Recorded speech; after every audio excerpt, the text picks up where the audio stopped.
people? Smithers to motherfucking are here today, of course, to give you guys Kuroko no Basket to episode 5 motherfucking review. And, you know what? Oh, the ending.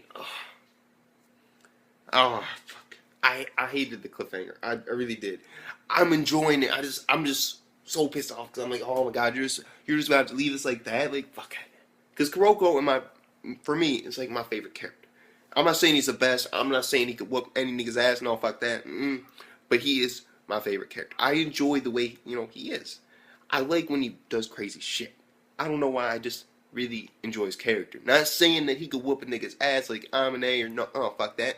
Can't fuck Kisei. But still, he's my favorite character. I like him. I do. And when they just ended with that badass face, he's just like, yeah, it's go time.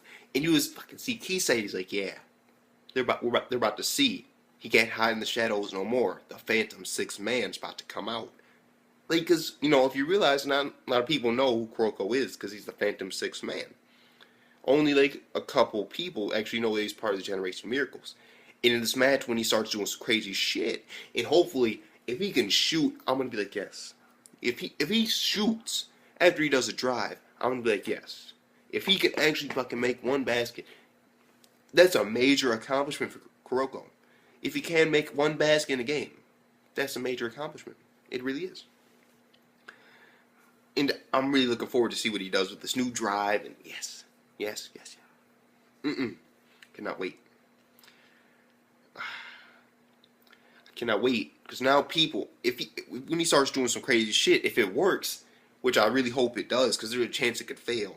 And it might, because it doesn't have to 100% work, but maybe he might actually nail it on the first try and do some crazy ass shit, or he might like fail a couple times and get it. Like, what did he try to do? It's like, oh dang it, it's not perfected yet.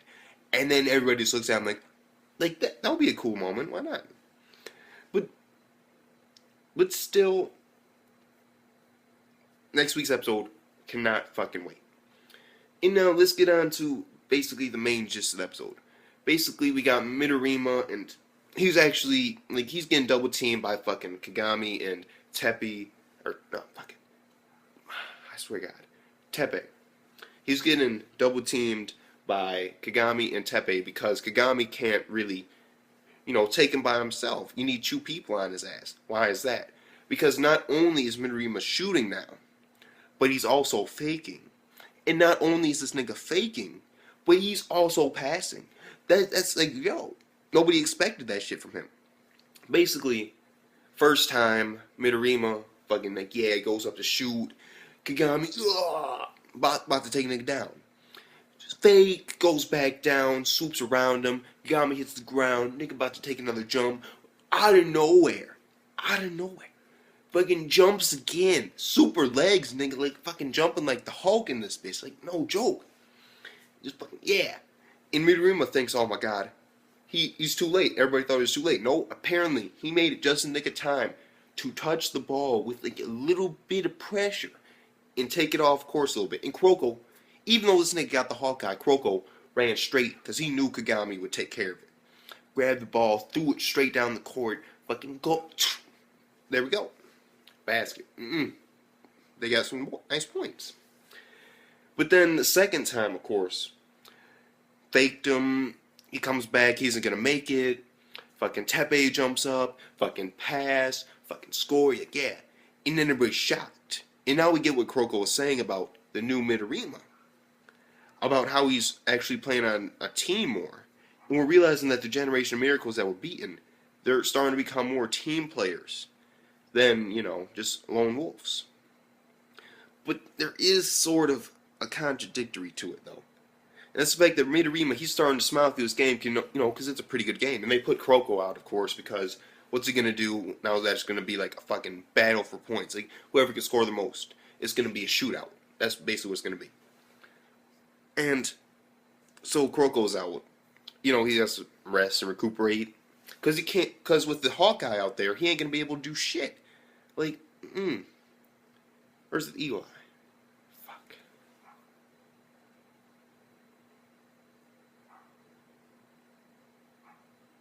I don't really care. Fuck it. Whatever eye it is, basically Kuroko can't do shit because of course that other nigga's there, and he got the entire fucking court on lock. So his misdirection won't work for very long, even though he's already constantly on the nigga. And so when Kuroko's being put back out there, that's a big deal because now he's about to go one-on-one with this motherfucker, and we're gonna see some Kuroko action, I guess. But you know, now it's basically a shootout. Kuroko sitting on the bench, and this is when stuff gets basically just shoot, passing it, show him what the third years can do, and eventually Kagami gets tired out, legs shaking, he can't jump no more, and they lose the lead. And now, of course, Midorima, he's fucking winning. Their entire team is winning, and he's smiling throughout. And then it gets into this whole thing about everybody on, of course, Saren thinks, oh my god, he's changed. And this nigga's like, no, he hasn't changed. I mean, everybody still thinks he's weird and freaks him out, but we gotta acknowledge his talent. And even though we think he's really weird and creepy and shit, when he makes those baskets for hours and hours and hours on end, just ball after ball after ball, just swish after swish after swish. Of course, exaggerating a little bit. This is the basic deal. They cannot hate him. They just can't because, you know, he's just training over and over again. He isn't getting rusty. He got his mind set on something and he ain't stopping. And so they can't hate him for that. But at the same time, this dude's saying like they're not really a team in a sense. Like, you know, they don't really hang out. And after this game, he might just go back, or after this tournament, he might just go back to shooting by himself all alone again. And I really hope Midorima don't do that, because he's starting to become a team player, and now it's getting a lot more interesting. Niggas coming out the woodworks, like, yeah. But yeah, Kagami, he's shaking. I don't think he can keep it up anymore. He's basically lost. Midorima shot his ass out, even though he didn't really shoot. You know, every time Midorima would jump up, Kagami had to jump up, and then nigga pass or fake. Simple as that. And he did make a fucking long ass 3 too, by the way. And we saw a little bit of teamwork from Midorima. Basically, they were all like focusing on him. It was like 3. It was there were 3 Saren dudes, and then of course 4 from Midorima's team. Dude was coming in there. Nigga with the fucking eye. Nigga I see the court. I can't remember the nigga's name right now. I'm sorry. I really can't.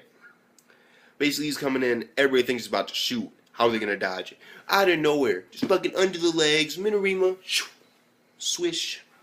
That was pretty cool. I was like, yo, that's shit. But then, that was really simple. I mean, there was some talk between Kisei, of course, and there was a little bit of side talk here and there with Kisei, but I really didn't really give a fuck about it that much.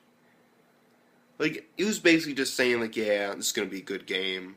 Can't wait for Kuroko to get out there, see what he can do. Cause that's all I'm thinking about right now is Kuroko. I can't help it.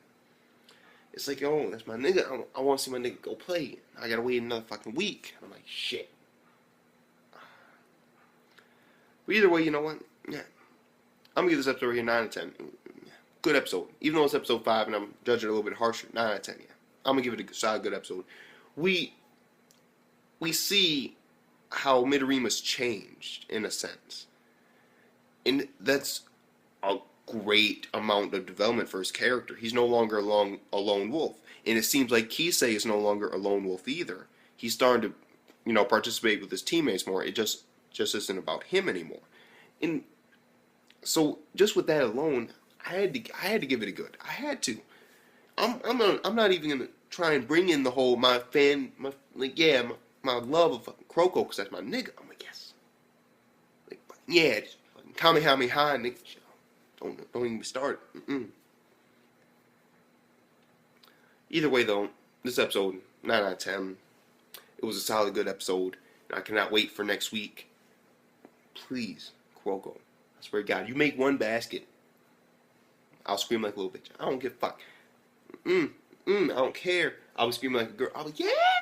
I don't care. He's my favorite character. I'll do that fuck I want. Either way, peace the fuck out. See ya.